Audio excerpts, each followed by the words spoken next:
YouTube phenomenon taking off. It's the rise of so-called ASMR boyfriend, where young men play romantic partners on YouTube with the goal of helping women get a better night's sleep. Is this soothing? Oh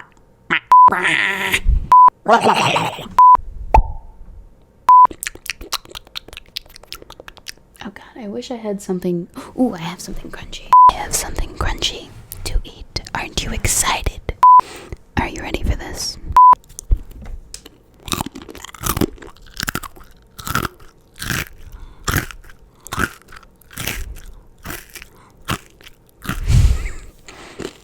Does this gross you out?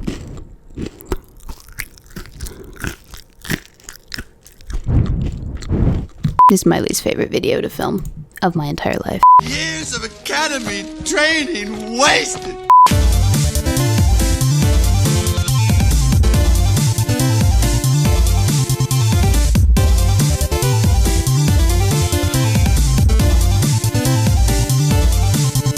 Let the demonetization process begin!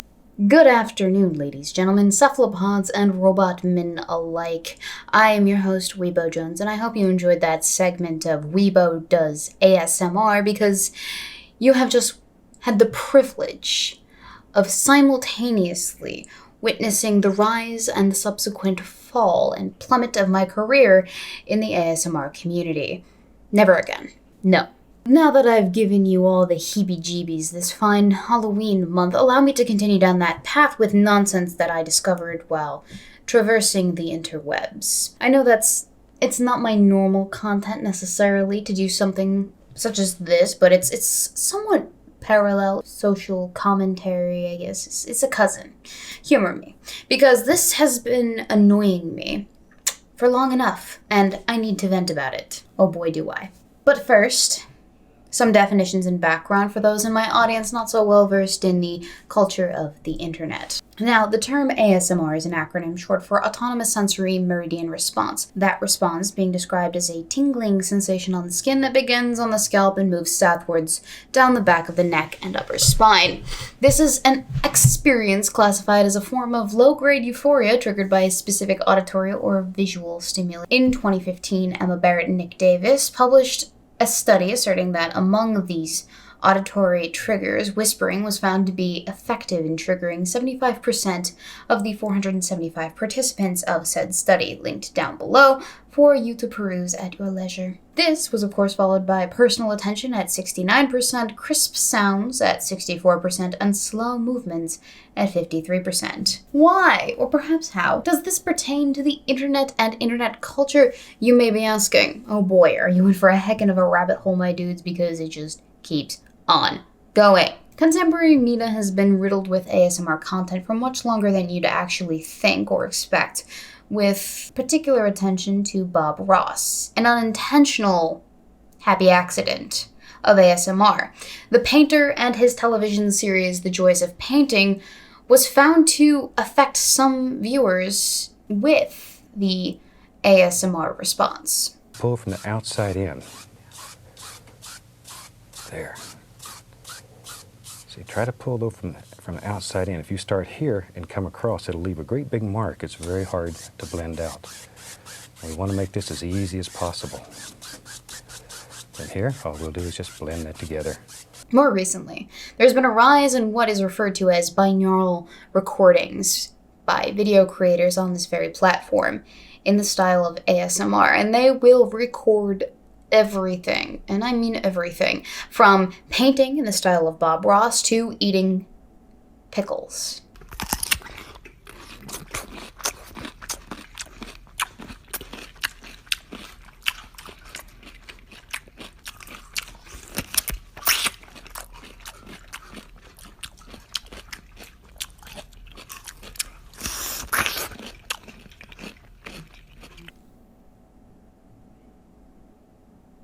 These individuals use dual microphone setups in an effort to simulate the acoustics of a three-dimensional environment. In addition, they also have these little ear attachment thingies intended to simulate the same reverberance of human ears, which is a certain level of dedication, I must say.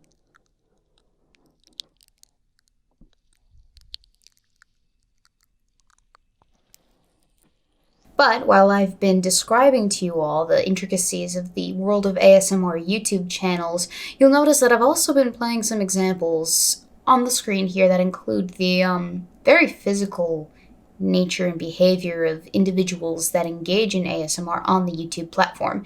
It's all very sensual and sexual and borderline pornographic without even approaching nudity. Honestly, I have no better transition than to show you the spectacle of a lady nibbling and grubbing on a pair of fake microphone ears, so I guess I'll spare you the rest of this nonsense and get right into the meat and heart and potatoes of this video. The thing that opened this episode of Weebo makes her audience physically uncomfortable and cringe audibly. Well, some of these videos, I should warn you, might make you uncomfortable. You might even cringe. But this 17-year-old boy is a YouTube star. His 500,000 subscribers turning to him for the comfort they crave to help them fall asleep. Whatever happened to audiobooks or ambience simulators or film scores even? Heck, Benadryl-induced comas were all the rage not very long ago.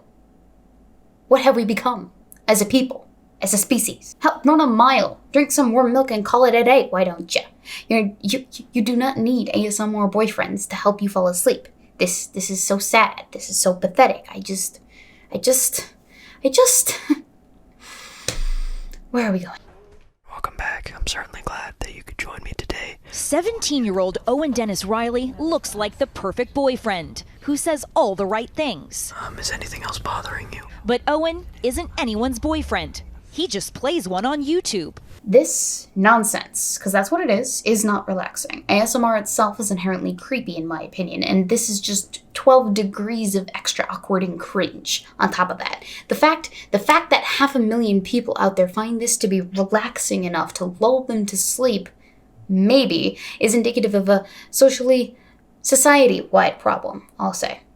Please get a real boyfriend and some calming beach waves. Please, I implore you. Anyways, I'm glad if I was able to help you.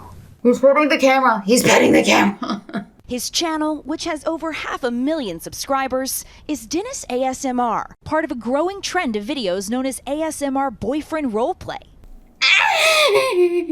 The next few seconds of this video are a review of what I've already covered, so we're going to skip ahead just a little bit. You can go back and watch it if you feel the need to. It's linked in the description, but once was enough, I guess, for me. Those people say the experience is relaxing or sleep-inducing, and then add in some soothing words from a virtual partner, like Owen in this video called Boyfriend Sings You to Sleep. I felt it from the first embrace I shared with you. That's not even ASMR. It's not even good singing, for that matter. Just stop, please. A lot of people find it difficult to get sleep sometimes, and so my videos kind of work as a sound machine for the people that struggle with sleeping. The videos are made in this makeshift studio under Owen's bunk bed, with the blessing of his parents. We're always going through the comments looking to see, because it is scary for us. Our kid is out there and... What, pretending to be a 500,000 female's boyfriend? You don't think that might be a little unhealthy of a thing to allow to foster in a 17-year-old's head? According to this website, his first million views was on this video called ASMR Jealous Boyfriend Roleplay Sleep Inducing. I must ask, what is so sleep-inducing about a jealous boyfriend? I don't know about you guys, but I am rendered uncomfortable by the notion of a 17-year-old role-playing on the internet for 500,000 females. But then I think that anyone under the age of 18 should be strictly prohibited from using the internet, so I mean, take my opinion with a grain of salt in this matter. Although I'm completely right when it comes to the ASMR stuff. Trust me, I am. Who knows what in the world that we live in, so I go through the comments and I'm looking, but for the most part, they seem to be a great community. We always want him to have integrity with what he does. I would have loved to see the whole of the raw interview with this boy's mother, low-key. Can someone find that for me, please? But some experts warn this type of role-playing can be problematic. The experts have spoken. There's no data to suggest that what he's doing is effective in any way and or conducive to sleep. He does hit on the whispering. He does integrate brushes and other sound throughout his videos. But he also has a lot of distracting content that would potentially counterbalance, again, what we're going for with the ASMR, which is to soothe the senses, calm you down. Like in the case of his ASMR jealous boyfriend roleplay sleep-inducing, which is a POV conversation between him and the viewer about their day that eventually devolves into a conversation involving him becoming jealous over her talking and hanging out with her ex. I just... Go on. You do realize Jesse's your ex, right? Like, not all boyfriends are happy. Like, you know, you're hanging out with your ex. Whatever. It's a very convoluted way to get some sleep, people. And it's coming up. They're going to mention it. Sorry for the spoilers, but I mean, come on. I had to give you time to mentally prepare yourselves to enter the shallow end of the dating think tank. Not be excitatory, not be stimulating in any way. Especially when the roleplay can be intense, like this video called Jealous Boyfriend Roleplay. You've literally liked every single picture this week. I want you to know, dear viewers, that I watched all 10 minutes and 41 seconds of this video at 2 times the speed so that you do not have to. And not once did I feel sleepy at all. Not a bit. It just made me extremely uncomfortable. And that's 5.5 minutes of my life that I will never get back, so you're welcome. Glad I could help. Stupid Dennis and his open-mouthed, gum-chewing, whispering ASMR nonsense. Who roleplays to a POV camera wearing headphones? Like, what the heck? Add an element of realism. You're not gonna wear headphones in a conversation with your girlfriend, are you? Dennis? And another thing. Why would you want a simulated jealous boyfriend to deal with right before you go to sleep? Are women that lonely and desperate for some semblance of a relationship that they'll settle for just any boyfriend role-playing content they can get their hands on, even if it's not the most ideal? He's really, again, perpetuating this message that you need someone to take care of you in order to self-soothe. And that's not accurate. In fact, it's very problematic, especially if you're reaching, I think, a younger audience who maybe doesn't have realistic expectations for relationships or just haven't had them. The good doctor has made some excellent talking points. Listen to her, please. She speaketh the trutheth. Look, we all know this guy's target audience is the ripe old age of 12 to 15-year-olds and have found themselves at the bookend of their witchcrafting obsessions, and so they need a new hobby, obviously. Sadly, since the dawn of time, that has always and will continue to revolve around the hair-gelled, baby-faced, non-impressive internet sensations we call men. So I won't beat the impressionable young people argument to death when it's already been long dead before this. The good doc summed it up quite nicely, methinks, so I'll just leave that at that. Well, my videos aren't saying that every relationship is perfect, and I'm not trying to be unrealistic with it. I'm just trying to take the positive elements from that and put it up there. And I'll stay here until you sleep. All right. Calm down, Edward. Please stop stroking the camera. This is not relaxing at all. It's actually very creepy. Thank you very much. Dennis has never had a girlfriend. He says he draws his inspiration from his parents' happy marriage of 20 years. I think we all know why Dennis doesn't have a serious girlfriend or ever has had a serious girlfriend when his entire existence on YouTube revolves around playing the boyfriend to 500,000 other females. That doesn't seem like it would be something that would enthuse the ladies all that much, but what do I know? Is this what the kids are doing these days? Whatever happened to the good old days when you heathens used Tinder and Bumper and Grindle or whatever the hell it's called? I don't know. I never used a dating app in my life, so I haven't the foggiest. But here we are. Reminiscing in the failure of humanity. Enjoy your stay on planet Earth. Try the view. Alright, I'm moving. Bye!